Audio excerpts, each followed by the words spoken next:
tarde, amigos estudantes da Escola Governador Valdemar Alcântara de Ubajara. É um prazer imenso estar mais uma vez com vocês para uma aula de História. O assunto desta vez é Egito Antigo, uma rica civilização localizada no continente africano que ficou reconhecida ainda hoje pelas famosas pirâmides do Egito e pela fertilidade das águas do Rio Nilo. Para conhecer detalhes desta civilização, vamos para o Se Liga Nessa História. Egito Antigo. Então, o Egito Antigo, para a gente conhecer e entender o porquê da sua importância, vamos à sua localização. Como podemos ver nessa imagem, o Egito Antigo ele está localizado no continente africano, no norte da África, numa região marcada pelas áreas desérticas. E como vocês podem ver em verde, existe um pequeno curso d'água de norte a sul, com mais de 6.000 quilômetros de extensão, sendo até bem pouco tempo o rio mais longo do mundo. Sendo assim, esse rio corta o Egito de norte a sul, levando água para as regiões semidesérticas, causando uma grande produção agrícola nessas regiões, como podemos perceber nessa imagem. Nessa imagem, podemos perceber que as águas do rio Nilo são utilizadas e represadas para a produção agrícola, sendo os produtos mais cultivados o trigo e a cevada. Mas vamos aos detalhes sobre o Egito Antigo. Quanto à origem, o termo Egito vem das palavras Kermet ou Mizraim, e Egito significa terra negra. Kermet e Mizraim seriam significações para a palavra Egito. São como algumas civilizações falam sobre o Egito. Então, o Egito significa terra negra ou terra úmida. Localizado no nordeste do Egito, às margens do rio Nilo, não esqueçam isso, o Egito está localizado nas margens do rio Nilo, atual Egito. Então, o Nilo, por ser um rio muito importante para a civilização egípcia, ele vai incentivar as pessoas a desenvolver algumas atividades econômicas, como a agricultura e a domesticação dos animais. A agricultura, devido à fertilidade do solo, e a domesticação dos animais, utilizados para o transporte de mercadorias.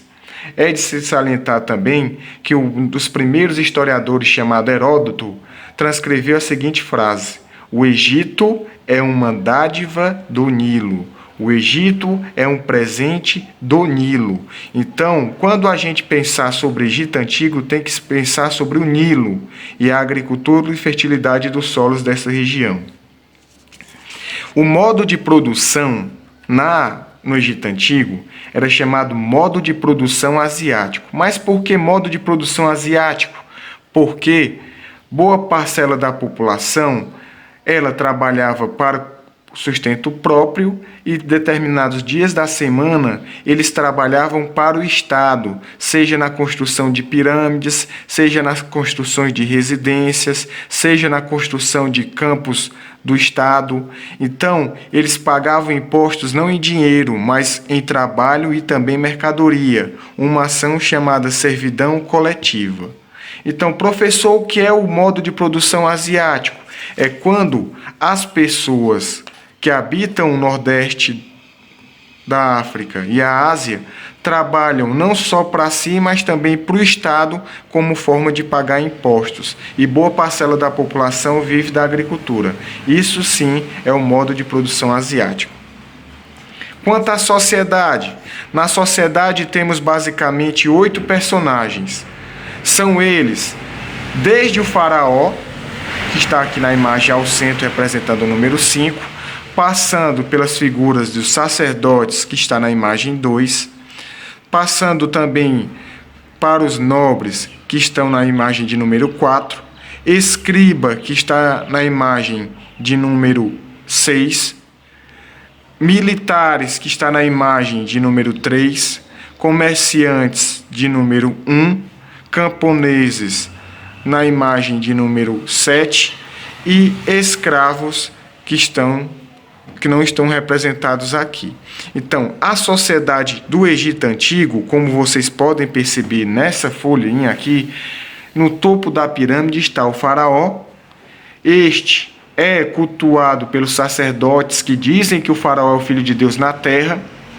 Os nobres são aqueles que habitam ou moram ou se relacionam, têm papel administrativo no governo do faraó. Escribas, que são os contadores, que fazem a contagem do que é produzido e do que é consumido no Egito Antigo. Os militares, para proteger comerciantes, camponeses e escravos.